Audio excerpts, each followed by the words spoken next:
관세음보살 시청자 여러분 반갑습니다. 우리 유튜브 불가대학은 수행과 성취의 정통 채널입니다.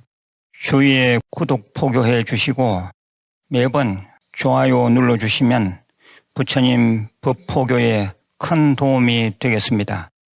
먼저 원성취 진언을 3번 외우겠습니다. 오마모카 살바다라 사다야 시베훔 오마모카 살바다라 사다야 시베훔 오마모카 살바다라 사다야 시베훔. 마음에 담는 무일우학 스님 글 시간입니다. 지금까지 신신명을 4번 말씀을 드렸습니다.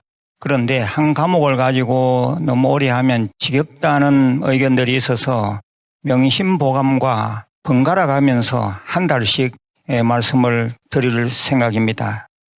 그래서 오늘은 명심보감을 살펴보겠습니다.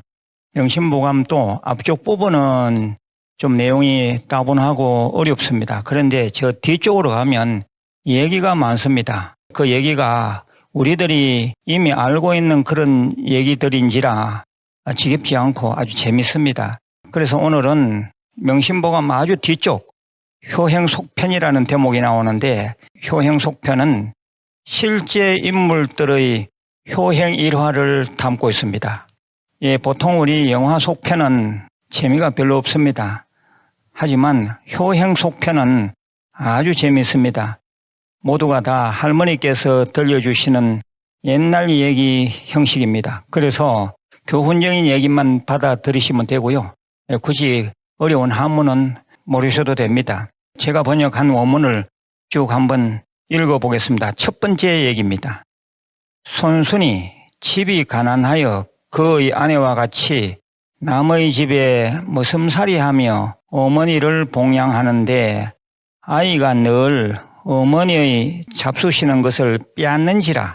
손순이 아내에게 일러 말하기를 아이가 어머니의 잡수시는 것을 빼앗으니 아이는 또 낳을 수 있지만 어머니는 다시 얻기 어렵소 하니 아이를 업고 귀치산 북쪽으로 가서 아이를 묻으려 땅을 팠더니 벼랑간 심히 기이한 석종이 있거늘 놀라 이상하게 여기어 시험 삼아 두드려 보니 울리는 소리가 아름답고 사랑스러운지라. 아내가 말하기를 이 이상한 물건을 얻은 것은 잠옷 아이의 복이니 땅에 묻는 것은 옳지 못하니라 하니 손순이 그 말을 옳게 여겨 아이와 종을 가지고 집으로 돌아왔다. 종을 대돌보에 달고 이것을 울렸더니 왕이 멀리서 맑게 들려오는 그 종소리를 듣고 이상히 여겨 조사토록 하여 사실을 알고 말하기를 옛적에 곽거가 자식을 묻을 적에 하늘이 금으로 만든 솥을 내렸는데 이제 손순이 아이를 묻으려 할 적에 땅이 석종을 내어주시니 앞과 뒤가 꼭 맞는다 하고 그들에게 집 한 채를 주고 해마다 쌀 50석을 주었다. 이 얘기는 많이 아시지요? 이 얘기가 명심보감에 실려 있다는 것, 이 자체가 아마 처음 듣는 분들은 좀 놀라실 겁니다. 저의 사족입니다. 중국 한나라 사람인 곽건은 집이 가난하여 품팔이 하면서 겨우 연명해가는 처지임에도 효성이 매우 지극했다. 없는 살림에 겨우 먹을 것을 장만하여 어머니를 드리니 어머니는 그것을 자기 아들에게 주시느라 드시지를 않았다. 이것을 본 곽건은 아내와 상의하여 아들을 땅에 묻어버리기로 하였다. 아이는 또 낳으면 된다 생각하고 어려운 결정을 내려 산에 아이를 묻으러 갔다. 그런데 땅을 썩자 파고 보니 땅 속에서 황금으로 된 솥이 나오는 게 아닌가. 황금솥이 나오니 이제는 아이를 묻을 이유가 없어졌다. 매우 이상히 여긴 그들은 솥을 잘 살펴보니 그 솥 위에는 붉은 글씨로 하늘이 이것을 곽거에게 주노라 라고 휘어 있었다. 그리하여 어머니를 더욱 잘 봉양하였다는 얘기가 있다. 전후부동이라 앞과 뒤가 서로 꼭 맞는다. 곽거의 호심에서 하늘에서 황금이 가득한 솥단지를 내렸으나 이제 손순이 아이를 묻으려 하자 하늘에서 석종을 내어주시니 효의 본보기가 같아 앞과 뒤가 꼭 같은 얘기라고 하였다. 하늘도 움직인 효심이다. 효행속편 두 번째 얘기입니다. 상덕은 흉년과 질병이 유행하는 때를 만나서 아버지와 어머니가 굶주림과 질병으로 죽게 된지라 상덕이 밤낮으로 옷을 벗지 않고 정성을 다하여 안심하도록 위로하였으나 봉양할 것이 없어서 넓적다리 살을 베어 잡수시게 하고 어머니가 종기를 나자 빨아서 곧 낫게 하였다. 임금이 그를 어여삐 여겨 몹시 후한상을 내린 후 그 집에 정여문을 세우고 비석을 세워 이 일을 기록해 하였다. 두 번째 얘기였습니다. 저의 사족입니다. 삼국사기열전에 나온 이야기를 그대로 옮겨 놓은 것이다. 상덕은 신라시대의 효자였다. 자신의 다리 살을 베어 고기라며 봉양할 정도이니 참으로 그 효성은 지극했다. 명정기문, 명하여 그 집에 표창하는 뜻으로 정여문을 세우다. 정여문은 충신, 효자, 연려 등을 표창하기 위해 붉은색으로 단장을 하고 그 액자에 충, 효, 열과 함께 직함을 새겨 마을 입구나 집 문 앞에 따로 세우는 문을 말한다. 효행속편 세 번째 이야기입니다. 도시는 집이 가난하나 효도가 지극하였다. 그는 숯을 팔아 고기를 사서 어머니에게 고기 반찬을 빠뜨리지 않았다.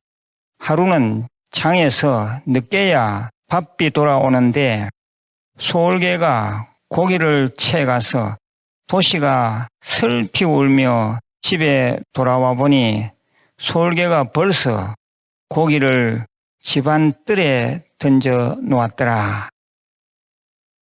저에 덧붙이는 글입니다. 도시는 조선 철종 때 예천 사람으로 효성이 지극했다 한다. 가난한 살림에 고기를 끼니마다 그리지 않았다는 것만 보아도 그의 효성은 가히 짐작하고 남음이 있다. 그의 효성은 미물인 날짐승의 마음까지도 움직였던 것이다. 효행속편 네 번째 글입니다. 하루는 어머니가 병이 나서 때 아닌 홍시를 찾거늘 도시가 감나무 숲풀에 가서 방황하며 날 저문 것도 모르고 있었는데 호랑이가 나타나 여러 번 앞길을 가로막으며 타라는 신용을 하자 도시가 타고 100여리나 되는 산 동네에 이르러 어떤 사람의 집에 묵게 되었으니 잠시 후 주인이 제사밥을 차려주는데 보니 거기에 홍시가 있었다.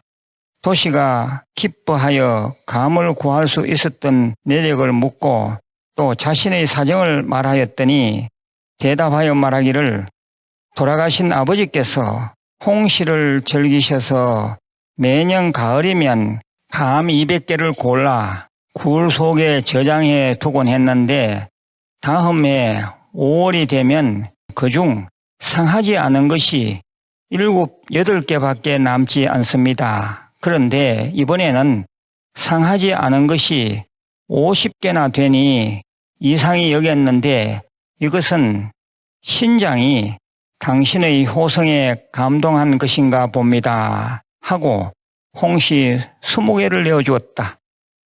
도시가 고마운 뜻을 말하고 문 밖에 나오니 호랑이가 아직도 엎드려 그를 기다리고 있는지라 호랑이를 타고 집에 돌아오니 새벽 닭이 울었다. 훗날 어머니가 명을 다 하시고 돌아가시자 도시는 피눈물을 흘리며 슬피 울었다. 저의 설명입니다. 실제 인물들의 일화를 예로 들어 놓은 이 효형 속편은 이야기 중심이므로 굳이 한자풀이에 의미를 많이 두지 않아도 된다. 명심보감은 고려시대에 편집된 책이나 위의 도시 일화에서 보듯 조선시대를 배경으로 한 얘기까지 담은 것만 보더라도 시대를 거듭하여 후대의 이야기들이 더해진 책이라는 것을 알 수 있다. 제가 지은 우학스님 명심보감을 책대로 읽다 보니까 조금 내용이 딱딱해졌습니다. 이해해 주시기 바랍니다. 마지막으로 공지사항입니다. 10월 30일 날 참여원 이서 중고등학교 미륵 방과 사유상 법당 본전불 점안식이 있습니다. 이서 중고등학교 주소는 자막에 올려져 있습니다. 개인 성용차로 오실 분들은 참고하시는데 주차 문제도 있고 하니 가능하면 대중교통수단을 이용해 주시면 좋겠습니다. 10월 16일입니다. 오후 2시 간포도량 세계명상센터 사경봉안의식이 있습니다. 그리고 자매 채널 BOD도 좀 많이 방문해 주시고 불교 공부를 좀 더 깊게 하려면 반드시 멤버십 제도에 들어오셔야 됩니다. 그러면 불교대학 졸업장도 받을 수가 있고요. 또 포교사도 될 수 있습니다. 건강하시고 내일 다시 뵙겠습니다. 관세음보살.